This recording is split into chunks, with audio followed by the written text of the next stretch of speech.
जय माता दी। मेरे सभी प्यारे दोस्तों, मैं लक्ष्मी शर्मा बड़ों को चरण स्पर्श, छोटों को प्यार और बराबर वालों को दिल से नमस्कार करती हूँ। आज मैं सुनाऊंगी जितिया व्रत की कथा, दो बहनों वाली। कथा बहुत सुंदर है, पूरा जरूर सुनिएगा।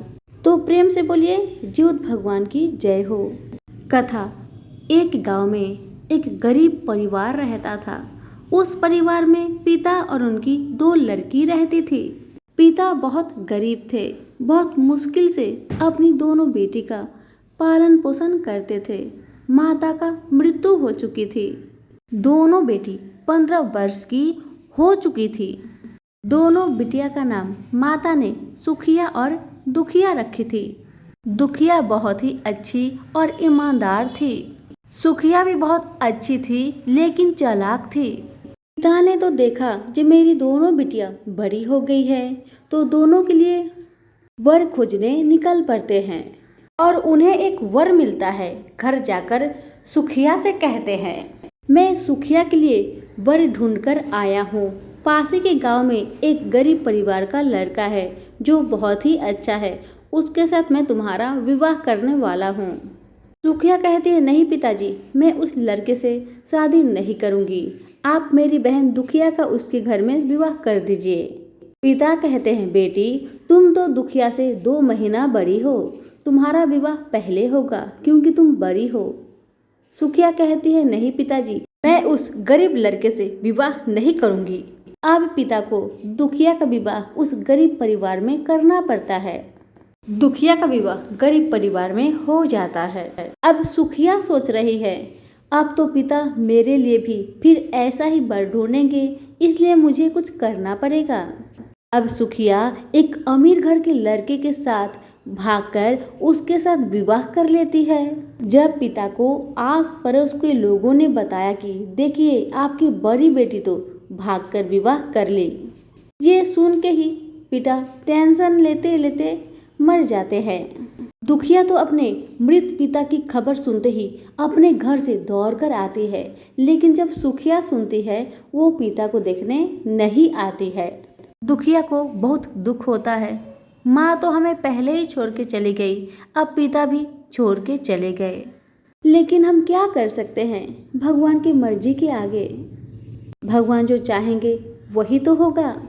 इतना कह के दुखिया भी अपनी ससुराल में चली जाती है। समय के साथ 9 महीने बाद दुखिया का एक पुत्र जन्म होता है। अब तो दुखिया घर का खर्चा बढ़ गया। पति जितना कमाता था उससे तो ना दुखिया का पेट भरता ना पति का पेट भरता था। तो बेटा हो गया, खर्चा बढ़ गया। तो पति का जितना आमदनी होता सिर्फ बच्चे में ही लग जाता। धीरे धीरे जब बच्चा 5 वर्ष का हो गया तब दुखिया ने कहा, सुनिए जी, आप जितना कमा रहे हैं उससे तो कुछ हो ही नहीं रहा है और ऐसे भी आपका तबीयत तो खराब हो गया है। अब आप घर में रहिए, आराम कीजिए, अपने बेटा के साथ रहिए। मैं लोगों को घर में काम करूंगी, जो भी मिलेगा हम तीनों मिल बांट कर खाएंगे। पति कहता है, ठीक है, जब तक मेरा तबीयत खराब है तब तक तुम काम कर लो। अब तो दुखिया लोगों के घर में काम करने लग गई। ये खबर सुखिया को मिलता है। तो सुखिया एक दिन दुखिया के घर जाकर कहती है, ए दुखिया, तुम लोगों के घर में काम कर रही हो, एक काम करो, लोगों का घर का काम बंद कर दो। अब से तुम मेरे ही घर का काम कर दिया करो, मैं उसके बदले में तुम्हें कुछ भोजन या अनाज दे दिया करूँगी। अब दुखिया लोगों का घर का काम करना बंद कर देती है और अगले दिन से अपनी बहन सुखिया घर में काम करना शुरू कर देती है। सुखिया घर में जब भी काम करती तो सुखिया जो भी खाना बच जाता उसी खाना को दुखिया को दे देती। दुखिया उसी भोजन को लेकर आती, अपने बच्चे, पति और खुद खाया करती। इसी तरह से दुखिया हर दिन सुखिया घर में काम किया करती थी। दुखिया उसके बदले में बचा काचा भोजन दुखिया को दे देती थी। इस भोजन के मिलने के कारण दुखिया का पति स्वस्थ हो जाते हैं। और दुखिया का पति दुखिया से कहते हैं, सुन रही हो, अब तो मैं ठीक हो गया हूँ, तुम लोगों का घर में काम करना बंद कर दो। दुखिया ने सुखिया के घर जाकर ये बात बताई तो सुखिया बहुत नाराज हो गई। उसने कहा, देखो दुखिया, तुम मेरे घर में काम करोगी तो करोगी, तुम्हें काम तो करना ही होगा। ये बात दुखिया अपने पति से कहती है, सुनिए जी, मुझे सुखिया के घर में काम करने ही दीजिए। वैसे भी आपका आमदनी कितनी है, 1 रुपया तो मिलती है महीना में, उससे क्या होगा हम तीनों का, मुझे काम करने दीजिए। पति कहता है, जैसा तुम्हें सही लगे। अब दुखिया का बेटा कहता है, मम्मी, हम लोग को तो कभी भी गर्म भोजन नसीब ही नहीं होता है, क्या हमें कभी गर्म भोजन नहीं मिलेगा? बेटा की बातें सुन दुखिया कहने लगी, बेटा जरूर मिलेगा, परसों जिउतिया का पूजा आ रहा है, मैं तुम्हारी मौसी के घर में काम करूंगी और कहूंगी, जी परसों जिउतिया का पूजा है, कुछ मुझे अनाज दे दो ताकि मैं गरम गरम बनाकर जिउत भगवान को दे सकूं और मेरे बेटे को खिला सकूं। बेटा बहुत खुश हो जाता है कि मौसी जिउतिया पूजा आने वाला है, अच्छा अच्छा कुछ देगी।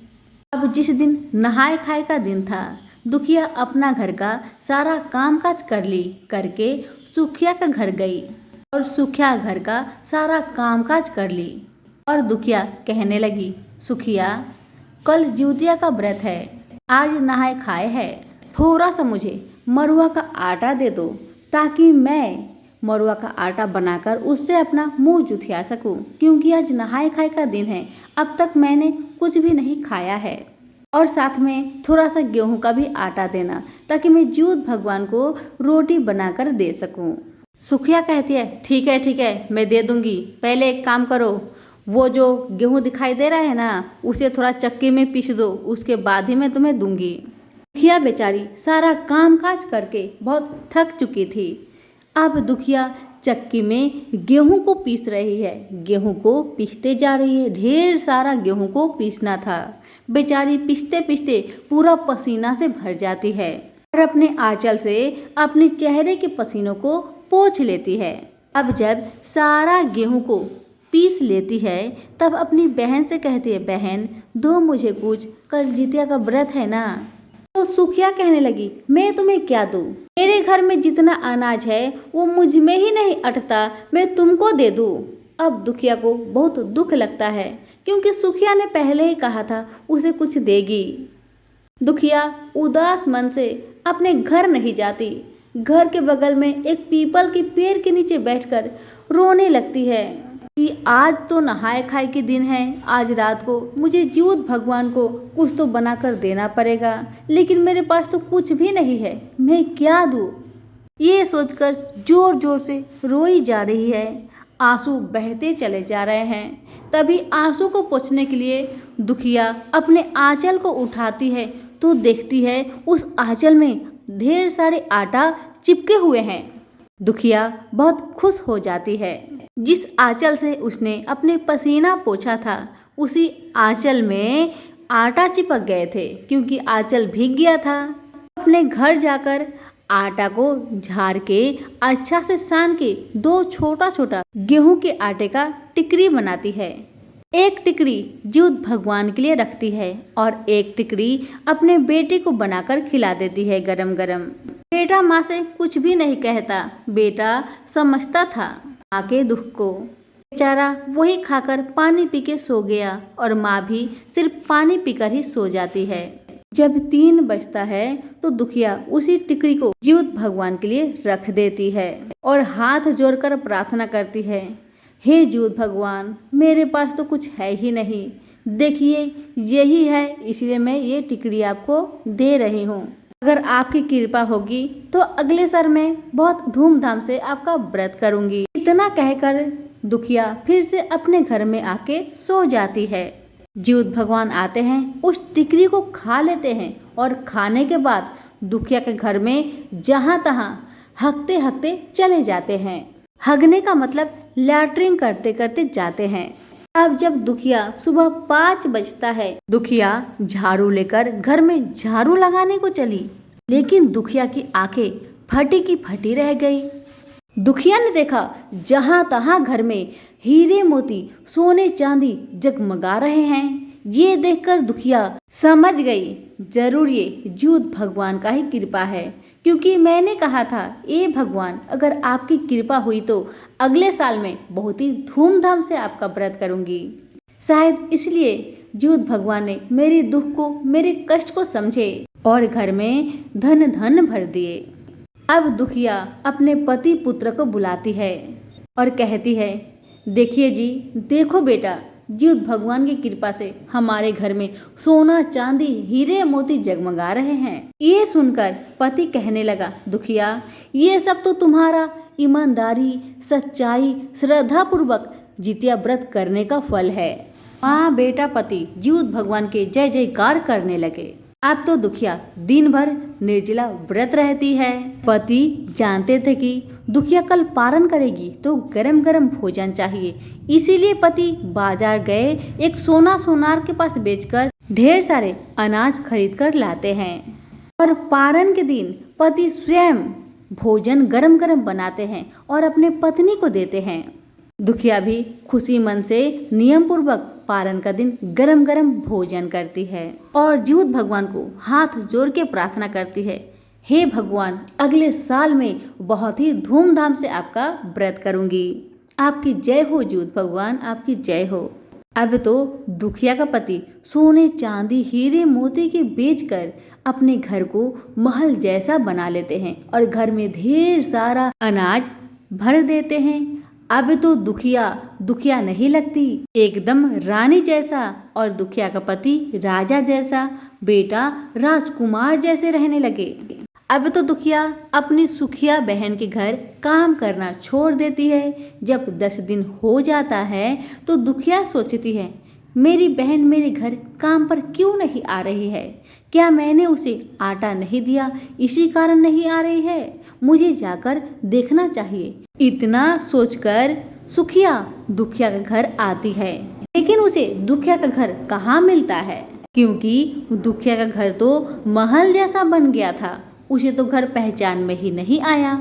आस पड़ोस से पूछने पर लोगों ने बताया कि वो जो महल है ना, वही दुखिया का घर है।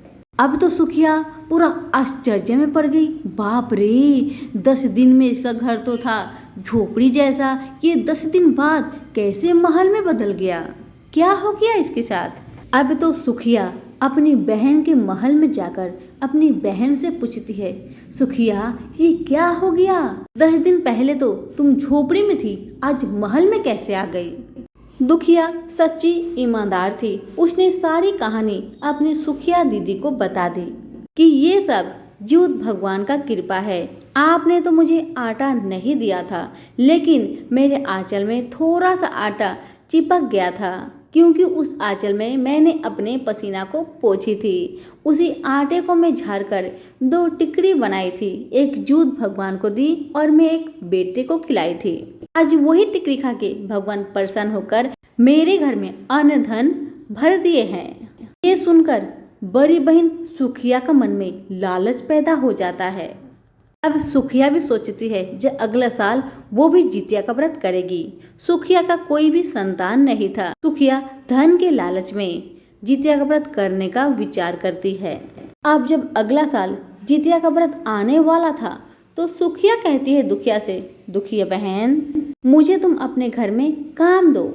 दुखिया कहती है, नहीं दीदी नहीं, क्यों आप मेरे घर में काम करेंगी? आपका घर में क्या चीज का कमी है, बताइए दीदी। सुखिया कहने लगी, मैं तेरी बड़ी बहन हूँ, तुम्हें मेरा बात मानना होगा, मुझे अपने घर में काम पर रखो।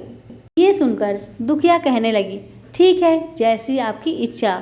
अब दुखिया घर सुखिया हर दिन काम क्या करती थी।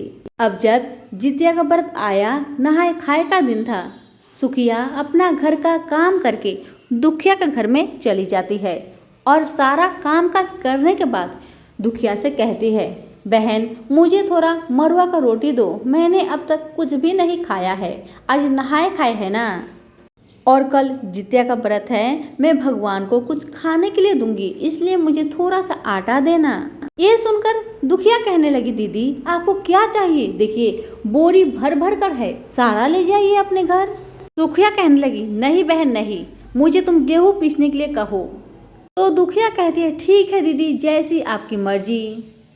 अब सुखिया क्या करती है, गेहूं पीसने बैठने से पहले अपने आंचल को पानी से भिगाकर गेहूं पीसने बैठती है ताकि आंचल में आटा गिरे और चिपक जाए। थोड़ा सा गेहूं का आटा पीसकर सुखिया उठ जाती है और दुखिया से कहती है, बहन मैंने गेहूं को पीस दिया है, अब मुझे तुम थोड़ा सा आटा दे दो। दुखिया ने कहा, दीदी मैंने तो आपको कहा बोरी भर आटे अनाज है, ले जाइए। तो सुखिया कहने लगी, नहीं तुम बोलो, मेरे पास खुद अनाज नहीं है, तुम्हें कहाँ से दूंगी, जैसा मैंने तुम्हें कहा था ठीक वैसे ही बोलो। अब दुखिया तो सारा मामला समझ गई और कहने लगी, ठीक है दीदी, जैसी आपकी मर्जी। अब दुखिया कहने लगी, मेरे पास खुद का अनाज नहीं है, मैं आपको क्या अनाज दूँ। ये सुनकर सुखिया दुखी होकर अपने घर के पास गई और बगल में पीपल के वृक्ष के पास बैठकर जोर जोर से रोने लगी।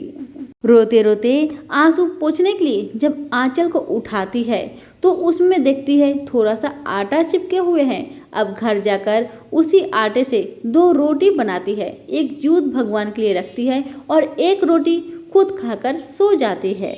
जब 3 बजता है जीउत भगवान के लिए वो रोटी रखकर फिर आकर सो जाती है। लेकिन उसे नींद कहाँ है, वो तो जानती है कि अब मेरे घर में सोना सोना होने वाला है। भगवान आए, उस रोटी को खाए और सुखिया घर में चारों तरफ हग हग कर चले गए। अब जैसे ही सुबह हुआ, सुखिया सारे घर में जाकर देखती है, सारे घर में गंदगी भरे हैं, घर में तो रहना मुश्किल हो गया। अब सुखिया बहुत नाराज होती है कि बहन ने मुझे उल्टा फुल्टा विधि बताई, खुद महल बना ली और मेरे घर में गंदगी भर दी। अब सुखिया दौड़ी दौड़ी अपनी बहन के घर जाती है और कहती है, ए बहन तुमने कैसी विधि बताई, खुद रानी बन गई और मेरे घर में गंदगी भरवा दी। दुखिया कहने लगी, दीदी इस व्रत को आपने लालच मन से किया है, ये तो आपके साथ होना ही था, मेरे पास तो कुछ भी नहीं था, इसलिए मैंने उस आटे की टिकड़ी बनाकर भगवान को दी थी। लेकिन आपके घर में अन्न धन भरती है, फिर भी आपने दूध भगवान को भोजन देने में कंजूसी की, तो आपके साथ ऐसा होना ही था। आपका तो कोई भी संतान नहीं है, अगर आप श्रद्धा पूर्वक जितिया का व्रत करती ना तो आपका संतान अवश्य होता, जीउत भगवान की कृपा से आपका संतान अवश्य होता। देखिए आज जीउत भगवान की कृपा से मेरे घर में कुछ चीज का भी कमी नहीं है, मैं झोपड़ी से महल में आ गई, आज तो उनका ही कृपा है। आज मैं भी जितिया का व्रत करती हूँ, क्यों? ताकि मेरा बेटा स्वस्थ रहे, मेरा बेटा अमर होके रहे। जो भी जितिया का व्रत करता है उसका बेटा का आयु लंबा होता है, स्वस्थ रहता है और साथ में जीउत भगवान की कृपा से घर में अन्न धन भर जाता है। आप भी अगले साल जितिया का व्रत श्रद्धा भक्ति के साथ करिए, आपका गोद जरूर भरेगा। सुखिया को अपने गलती पर बहुत पछतावा हुआ, अपनी बहन से माफी मांगती है और अगले साल अपनी बहन दुखिया का साथ मिलकर जितिया का व्रत पूरा श्रद्धा भक्ति के साथ करती है। जितिया व्रत के प्रभाव से सुखिया का भी 9 महीने बाद एक सुंदर सा पुत्र का जन्म होता है। तो दुखिया भी सुखी रहने लगी, सुखिया भी सुखी रहने लगी। तो बोलिए प्रेम से जीउत भगवान की जय हो। हे जीउत भगवान, जैसे आपने दुखिया को अन्न धन दिए, महल दिए, जैसे सुखिया को पुत्र दिए, वैसे ही कहानी कहने वाले, सुनने वाले, हुक्कारे भरने वाले सब पे अपनी कृपा बरसाए, सभी के पुत्रों की रक्षा करे।